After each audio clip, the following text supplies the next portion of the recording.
Hello students, welcome to Shiny Max 10ஆம் வகுப்பு பயிற்சி 5.1ல 8வது கொஸ்டின் பார்க்கலாம்.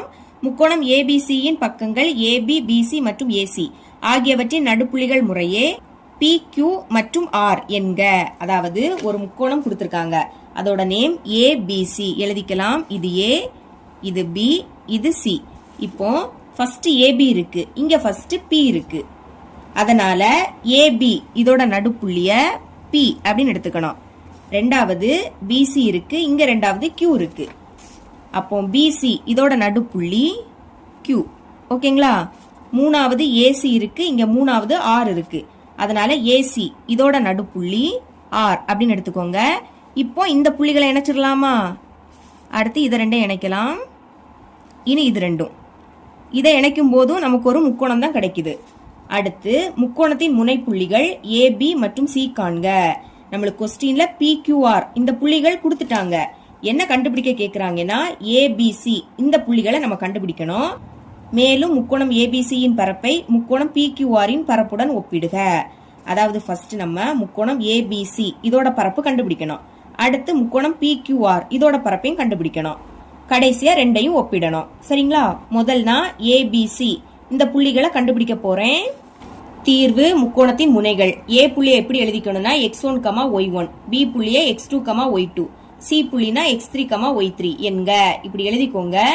நம்ம இப்போ x1, y1, x2, y2, x3, y3 இதோட மதிப்பை கண்டுபிடிச்சு இதுல பிரதியிட்டா ABC இந்த மூணு புள்ளியும் ஈஸியா கிடைச்சிடும். அதுக்கு நடுப்புள்ளி கண்டுபிடிக்கக்கூடிய இந்த ஃபார்முலா தான் யூஸ் பண்ண போறோம். இப்போ இந்த படத்தை பாருங்க. AB இதோட நடுப்புள்ளி P அதை தான் எழுதியிருக்கேன். A மற்றும் B இன் நடுப்புள்ளி P.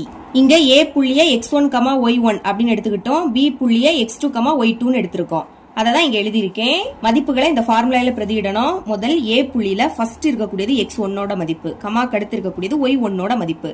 ரெண்டாவது புள்ளியில ஃபர்ஸ்ட் இருக்கக்கூடியது x2ஓட மதிப்பு, ரெண்டாவது இருக்கக்கூடியது y2ஓட மதிப்பு. இங்க மேல என்ன எழுதிருக்குமோ அதே தான் இருக்கு. அப்போ ஃபார்முலாவை அப்படியே எழுதிக்கலாம். இல்லாட்டா என்ன பண்ணணும்னா இங்க ஃபர்ஸ்ட் x1 இருக்கு, இங்க ஃபர்ஸ்ட் x2 அதை முதல்ல எழுதிக்கலாம். x1 கூட்டல் x2 சென்டர்ல பிளஸ் போட்டுருங்க. பைக்கு கீழே மறக்காம 2. இனி கமா போட்டுக்கிட்டு கமாக்கு அடுத்து இருக்கக்கூடிய ரெண்டையும் கூட்டணும். y1 பிளஸ் y2 இங்கே மறக்காம பைக்கு கீழே 2 எழுதிக்கணும். பிராக்கெட் போட்டுருங்க. P புள்ளி கொஸ்டின்ல என்ன கொடுத்திருந்தாங்க? 11, 7. இப்போ முதல் இருக்கக்கூடியதையும் இங்க முதல் இருக்கக்கூடியதையும் சமம் போட்டு எழுத போறோம். இதை முதல்ல எழுதிக்கோங்க. x1 கூட்டல் x2 பைக்கு கீழே 2 இருக்கு, சமம் போட்டுருங்க. இங்க ஃபர்ஸ்ட் 11 இருக்கு.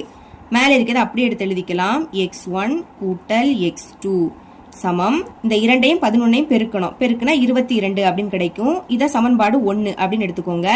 இனி கமாக்கு அடுத்து உள்ளதையும் இங்க கமாக்கு அடுத்து உள்ளதையும் சமம் போட்டு எழுதிடலாமா? இதை எடுத்து எழுதிக்கோங்க.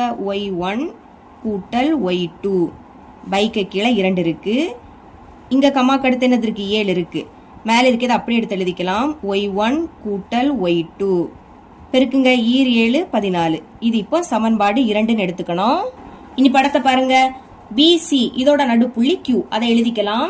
அதான் எழுதியிருக்கேன். B மற்றும் C இன் நடுப்புள்ளி Q. இப்ப மதிப்பை ஃபார்முலால பிரதியிடணும். ஃபர்ஸ்ட் இருக்கக்கூடியது x1, ரெண்டாவது இருக்கக்கூடியது y1. இல்லாட்ட என்ன பண்ணணும்? இங்க ஃபர்ஸ்ட் x2 இருக்கா அதை எழுதிக்கணும். பிளஸ் போட்டுருங்க. இங்க ஃபர்ஸ்ட் x3 இருக்கு. பைக்கு கீழே 2 எழுதிக்கணும். கமா போட்டுக்கிட்டு கமாக்கு அடுத்து இருக்கக்கூடியதை கூட்டணும். இங்க y2 இருக்கு பிளஸ் இங்க y3 இருக்கு. மறக்காம பைக்கு கீழே 2 எழுதிக்கணும். பிராக்கெட் போட்டுருங்க. இனி இந்த சமம் Q புள்ளி கொஸ்டின்ல என்ன கொடுத்திருந்தாங்க? 13.5, 4ன்னு கொடுத்திருந்தாங்க. இப்ப இங்க ஃபர்ஸ்ட் என்னது இருக்கு? x2 கூட்டல் x3 பைக்கு கீழே 2 இருக்கு. சமம் இங்க ஃபர்ஸ்ட் 13.5 இருக்கு. இப்ப மேல உள்ளதை அப்படியே எடுத்து எழுதிக்கணும். x2 கூட்டல் x3 இந்த இரண்டையும் 13.5ஐயும் பெருக்கணும். பெருக்கலாம். 13.5 அடுத்து 2 பெருக்குங்க. 5 10 அப்ப 0 பாக்கி 1. 3 6 6ஐயும் 1ஐயும் கூட்டினா 7. 1 2. இப்போ ஒரு நம்பர் தள்ளி புள்ளி இருக்கு. அப்ப நம்மளும் ஒரு நம்பர் தள்ளி புள்ளி வைக்கணும். புள்ளிக்கு அடுத்து 0னா அந்த 0 வேண்டாம். அப்ப என்ன கிடைக்குது? 27. இதுக்கு முன்னாடி சமன்பாடு 2 எழுதியிருக்கோம். அப்ப இது சமன்பாடு 3 அப்படின்னு எடுத்துக்கணும். இனி கமாக்கு அடுத்துள்ளதை சமம் போட்டு எழுதிக்கலாம். இதை எடுத்து எழுதிக்கோங்க. y2 கூட்டல் y3 பைக்கு கீழே 2 இருக்கு. இங்க கமாக்கு அடுத்து என்னது இருக்கு? 4 இருக்கு. மேல உள்ளதை அப்படியே எடுத்து எழுதிக்கணும். y2 கூட்டல் y3 பெருக்குங்க. ஈர் 4 8. இத சமன்பாடு 4ன்னு எடுத்துக்கலாம். இனி ஏசி இதோட நடுப்புள்ளி R. இதை எழுதிக்கலாம். எழுதிருக்கேன். A மற்றும் C இன் நடுப்புள்ளி R. இப்போ என்ன பண்ணணும்? இங்க ஃபர்ஸ்ட் x1 இருக்கு, இங்க ஃபர்ஸ்ட் x3. இத ரெண்டையும் கூட்டணும். மறக்காம பைக்கு கீழே 2 எழுதிக்கணும். கமாக்கு அடுத்து இங்க கமாக்கு அடுத்து y1 இருக்கு, பிளஸ் போட்டுருங்க. இங்க y3 இருக்கு, பைக்கு கீழே 2 பிராக்கெட் போட்டுக்கலாம். R புள்ளி கொஸ்டின்ல என்ன கொடுத்திருந்தாங்க? 9.5, 4. இப்போ இங்க ஃபர்ஸ்ட் x1 கூட்டல் x3 இருக்கு, பைக்கு கீழே 2 இருக்கு. இங்க ஃபர்ஸ்ட் என்னது இருக்கு? 9.5 இருக்கு. இப்ப மேல உள்ளதை அப்படியே எடுத்து எழுதிக்கலாம். x1 கூட்டல் x3. இப்ப என்ன பண்ணணும்? 9.5ஐயும் 2ஐயும் பெருக்கணும். பெருக்கலாம். 9.5 2. ஈர் 5 10 0, பாக்கி 1. ஈர் 9 18, 18ஐயும் 1ஐயும் கூட்டினா 19. ஒரு நம்பர் தள்ளி புள்ளி இருக்கு, நம்மளும் ஒரு நம்பர் தள்ளி புள்ளி வைக்கணும். புள்ளிக்கு அடுத்து 0னா வேண்டாம், அப்ப 19 எடுத்து எழுதிருங்க. 19. இதுக்கு முன்னாடி சமன்பாடு 4 எழுதியிருக்கோம், அப்ப இது சமன்பாடு 5. அதே மாதிரி கமாக்கு அடுத்து உள்ளதை சமப்படுத்தலாமா? இங்க கமாக்கு அடுத்து y1 கூட்டல் y3, பைக்கு கீழே 2 இருக்கு, இங்க 4 இருக்கு. மேல இருக்கிறத அப்படியே எடுத்து எழுதிக்கணும். y1 கூட்டல் y3 சமம் ஈர் 4 8. இது 5வது சமன்பாடுனா இத 6வதுன்னு எடுத்துக்கணும். இனி சமன்பாடு 1, சமன்பாடு 3, சமன்பாடு 5 இந்த மூணையும் கூட்ட போறோம். ஏன்னா இங்க x1 x2 x3 இருக்கு. அப்ப இத சால்வ் பண்ணும்போது இந்த 3 மதிப்பு நமக்கு கிடைக்கும். சரிங்களா? முதல் இடது பக்கத்தை கூட்டுங்க. x1 கூட்டல் x2 கூட்டல் x2 கூட்டல் x3 கூட்டல் x1 கூட்டல் x3 எழுதிக்கலாம். எழுதிக்கிறேன். சமன்பாடு 1 கூட்டல் சமன்பாடு 3 கூட்டல் சமன்பாடு 5. இடது பக்கத்தை தான் முதல் எழுதிக்கணும். எழுதிக்கலாம். x1 கூட்டல் x2 கூட்டல் x2 இனி கீழே எழுதிக்கலாம். கூட்டல் x3 கூட்டல் x1 கூட்டல் x3 சமம். இப்ப வலது பக்கம் பாருங்க. இங்க 22 இருக்கு, 27, அடுத்து 19. இதை இப்ப எழுதிக்கலாம். எழுதிக்கிறேன். 22 கூட்டல் 27 கூட்டல் 19 கூட்டிடலாமா? x1 2 வாட்டி இருக்கு, அப்போ கூட்டினா 2 இன்டூ x1 கிடைக்கும். கூட்டல் x2வும் 2 வாட்டி இருக்கு, கூட்டினா 2 இன்டூ x2 கூட்டல் x3யும் 2 வாட்டி இருக்கு, கூட்டினா 2 இன்டூ x3ன்னு கிடைக்கும். சமம். இது எல்லாத்தையும் கூட்டினா 68ன்னு கிடைக்கும். இப்ப இது எல்லாத்துலயுமே 2 இருக்கு, அப்ப 2 பொதுவா வெளியே எடுத்துடலாமா? பிராக்கெட்டை ஓபன் பண்ணிருங்க. இங்க இருந்து 2 வெளியெடுத்தா பாக்கி x1 இருக்கும். கூட்டல் இங்க இருந்து 2 வெளியெடுத்தா பாக்கி x2 இருக்கும். கூட்டல் இங்க இருந்து 2 வெளியெடுத்தா பாக்கி x3 இருக்கும். சமம். அந்த சைடு 68 இருக்கு. இப்ப பிராக்கெட்டுக்குள்ள இருக்கிறத எழுதிருங்க. x1 கூட்டல் x2 கூட்டல் x3 சமம் 68. இந்த 2 பெருக்கல்ல இருக்கு, இங்க வந்து வகுத்தல மாறும். அப்ப பைக்கு கீழே 2 எடுத்து எழுதிக்கலாம். இனி 2 எப்படி கேன்சல் ஆகும்? 1 2 2, 3 2 6, 8 இருக்கு. அப்ப 4 2 8. இதுக்கு மேல கேன்சல் பண்ண முடியாது. இப்ப இந்த சைடுல உள்ளதை அப்படியே எடுத்து எழுதிக்கலாமா? x1 கூட்டல் x2 கூட்டல் x3 சமம். மேல பாக்கி 34 இருக்கு, கீழே ஒண்ணுன்னு எழுதிக்காண்டா. இதை இப்போ சமன்பாடு 7ன்னு எடுத்துக்கலாம். இதுக்கு முன்னாடி சமன்பாடு 6 வரை எழுதியிருந்தோம். அப்ப இது சமன்பாடு 7. இனி சமன்பாடு 1 பாருங்க. x1 கூட்டல் x2 இதுக்கு பதில் 22 அப்படின்னு எழுதிக்கலாம்.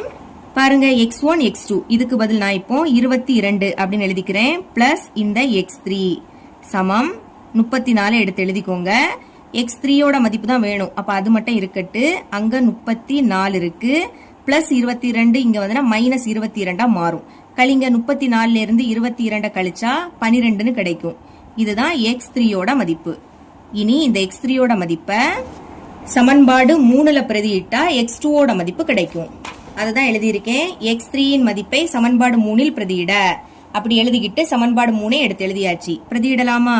x2 அப்படியே இருக்கட்டு, கூட்டல் x3 இதோட மதிப்பு 12 சமத்துக்கு அந்த பக்கம் 27.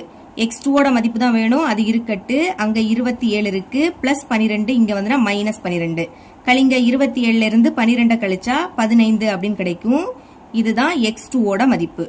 இனி x2வோட மதிப்பையும் x3யோட மதிப்பையும் சமன்பாடு 7ல பிரதியிட்டா x1ோட மதிப்பு கிடைக்கும். சமன்பாடு 7 எடுத்து எழுதியாச்சு. x1 அது அப்படியே இருக்கட்டு கூட்டல் x2 x2ஓட மதிப்பு 15 கூட்டல் x3 இதோட மதிப்பு 12 சமத்துக்கு அந்த பக்கம் 34. இனி x1 கூட்டுங்க 15ஐயும் 12ஐயும் கூட்டுனா 27ன்னு கிடைக்கும் சமம் 34.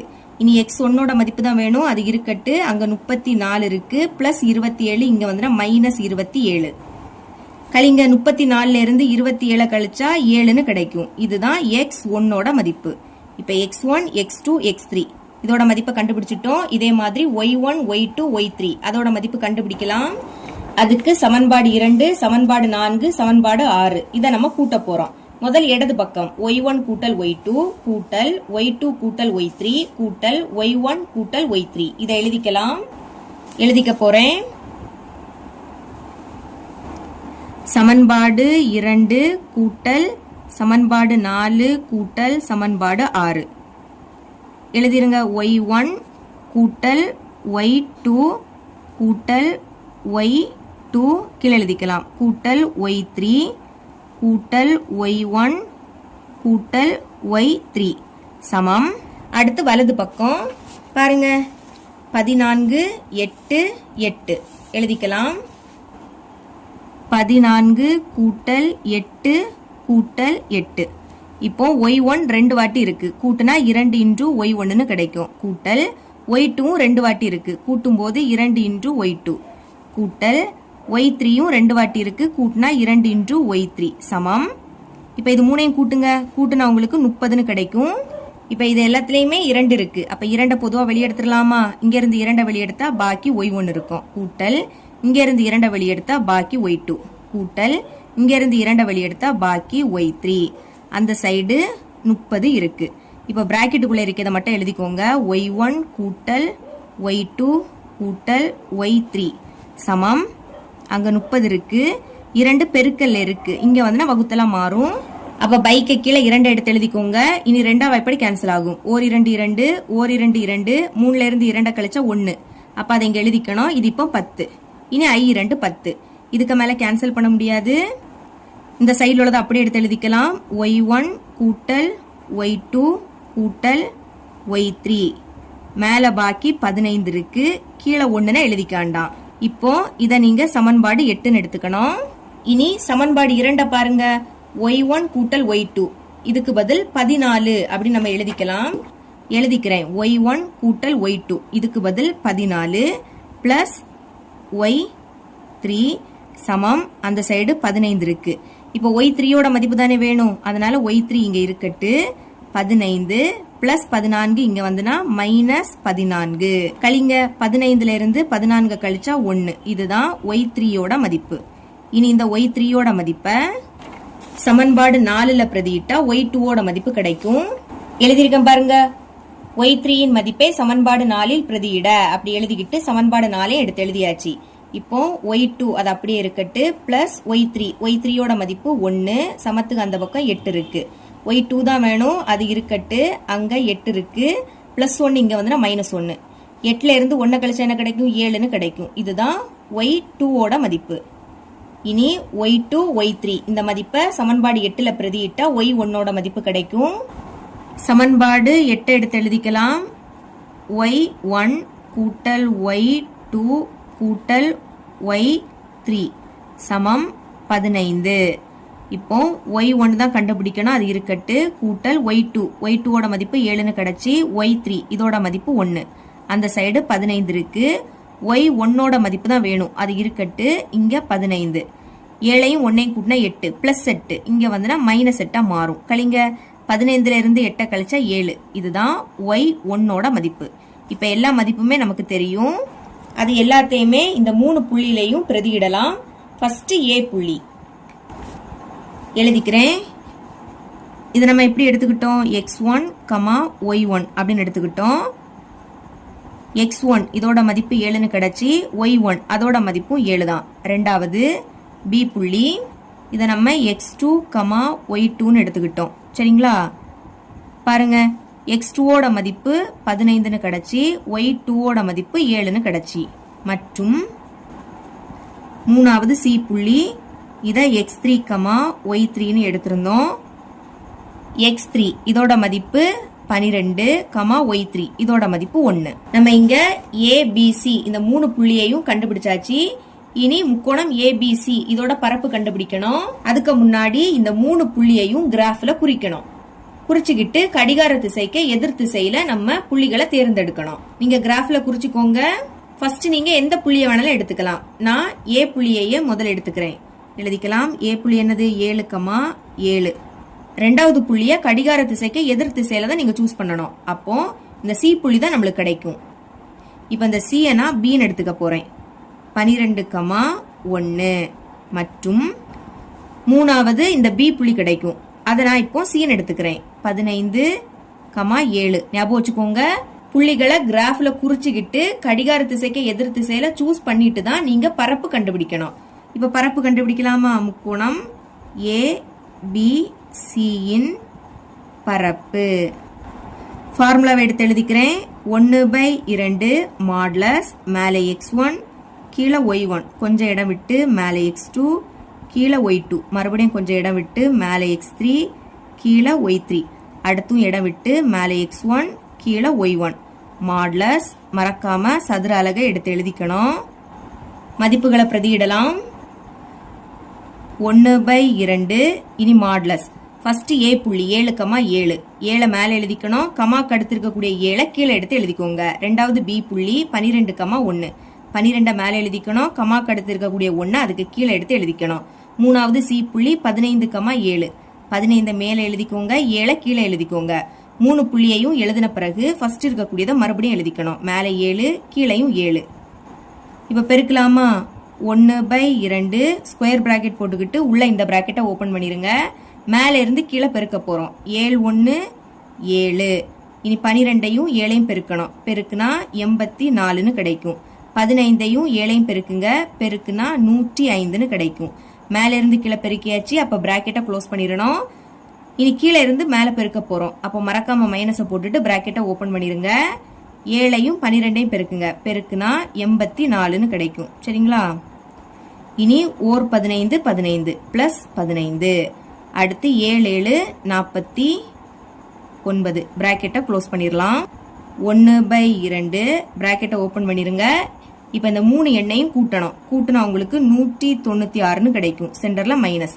இதையும் கூட்டிருங்க. கூட்டும் போது 148ன்னு கிடைக்கும். இஸ் ஈக்குவல் டு 1/2 பிராக்கெட்னா பெருக்கலும் போட்டுக்கலாம். கழிங்க. 196ல இருந்து 148 கழிச்சா 48ன்னு கிடைக்கும். இனி ரெண்டாவது வாய்ப்படி கேன்சல் பண்ணலாம். ஓர் 2 2 ஈர் 2 4 8 இருக்கு. அப்ப 4 2 8. இதுக்கு மேல கேன்சல் பண்ண முடியாது. அப்ப மேல உள்ளதை பெருக்கிருங்க. 1ஐயும் 24ஐயும் பெருக்குனா 24. கீழே 1னா எழுதிக்காண்டாம். மறக்காம சதுர அலகை எழுதிக்கணும். இதுதான் முக்கோணம் ABCயின் பரப்பு. அடுத்து நம்ம முக்கோணம் PQR இதோட பரப்பையும் கண்டுபிடிக்கணும். PQR இந்த 3 புள்ளியையும் புக்ல கொடுத்திருந்தாங்க. அதை எடுத்து எழுதிக்கலாம். கொஸ்டினை பார்த்து 3 புள்ளியும் எடுத்து எழுதியாச்சு. இனி இதையும் கிராஃப்ல குறிச்சு கடிகார திசைக்கு எதிர் திசையில தான் இந்த புள்ளிகளை நம்ம தேர்ந்தெடுக்கணும். சரிங்களா?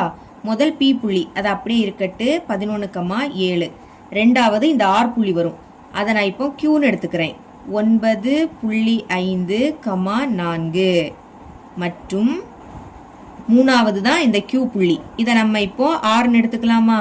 எழுதிருங்க. 13.5,4. இப்போ பரப்பு கண்டுபிடிக்கலாம். முக்கோணம் PQRின் பரப்பு. ஃபார்முலாவை மறுபடியும் எழுதணும்னு அவசியம் கிடையாது. டைரக்டா மதிப்பை பிரதியிடலாம். 1/2 மாடுலஸ். ஃபர்ஸ்ட் P புள்ளி 11,7 11 மேல எழுதிக்கணும். 7 அதுக்கு கீழே எடுத்து எழுதிக்கணும். ரெண்டாவது Q புள்ளி 9.5, 4 9.5 மேல எடுத்து எழுதிக்கோங்க. 4 கீழே எடுத்து எழுதிக்கோங்க. மூணாவது R புள்ளி எடுத்து எழுதிடலாமா? 13.5 4 கீழே எழுதிக்கலாம். 3 புள்ளியை எடுத்து எழுதின பிறகு முதல் இருக்கக்கூடியதை மறுபடியும் எழுதிக்கணும். மேல 11 கீழே 7. இனி 1/2 மதிப்பை பிரதியிட்ட உடனே ஸ்கொயர் பிராக்கெட் போட்டுக்கிட்டு உள்ள இந்த பிராக்கெட்டை ஓபன் பண்ணிருங்க. மேல இருந்து கீழே பெருக்கலாமா? 11ஐயும் 4ஐயும் பெருக்கணும். பெருக்குனா 44ன்னு கிடைக்கும். இனி 9.5ஐயும் 4ஐயும் பெருக்கணும். ஃபர்ஸ்ட் இந்த புள்ளியை விட்டுருங்க. 95 4 இதை ரெண்டையும் பெருக்குனா உங்களுக்கு 380ன்னு கிடைக்கும். ஒரு நம்பர் தள்ளி புள்ளி இருக்கு, அப்ப நம்மளும் ஒரு நம்பர் தள்ளி புள்ளி வைக்கணும். புள்ளிக்கு அடுத்து 0னா அது 0 வேண்டாம். அப்ப என்ன கிடைக்குது? 38ன்னு கிடைக்குது. பிளஸ் 38. இனி 13.5ஐயும் 7ஐயும் பெருக்கலாம். அதாவது 135ஐயும் 7ஐயும் பெருக்குனா உங்களுக்கு 945ன்னு கிடைக்கும். ஒரு நம்பர் தள்ளி புள்ளி இருக்கு, அப்ப நம்மளும் ஒரு நம்பர் தள்ளி புள்ளி வைக்கணும். இப்ப மேல இருந்து நம்ம கீழே பெருக்கியாச்சு. பிராக்கெட்டை க்ளோஸ் பண்ணிடலாம்.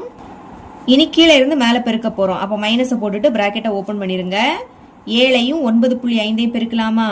95ஐயும் 7ஐயும் பெருக்குனா 665ன்னு கிடைக்கும். ஒரு நம்பர் தள்ளி புள்ளி இருக்கு, நம்மளும் ஒரு நம்பர் தள்ளி புள்ளி வைக்கணும். இனி 4ஐயும் 13.5ஐயும் பெருக்கலாம். 135ஐயும் 4ஐயும் பெருக்குனா உங்களுக்கு 540ன்னு கிடைக்கும். ஒரு நம்பர் தள்ளி புள்ளி இருக்கிறதுனால நம்மளும் ஒரு நம்பர் தள்ளி புள்ளி வைப்போம். புள்ளிக்கு அடுத்து 0 வரும். ஏன்னா 540 தானே, அதனால அந்த 0 வேண்டாம். பிளஸ் இனி 4 11 44 பிராக்கெட்டை க்ளோஸ் பண்ணிடலாம். சமம் 1/2 பிராக்கெட்டை ஓபன் பண்ணிருங்க. இப்ப இது எல்லாத்தையும் கூட்ட போறோம்.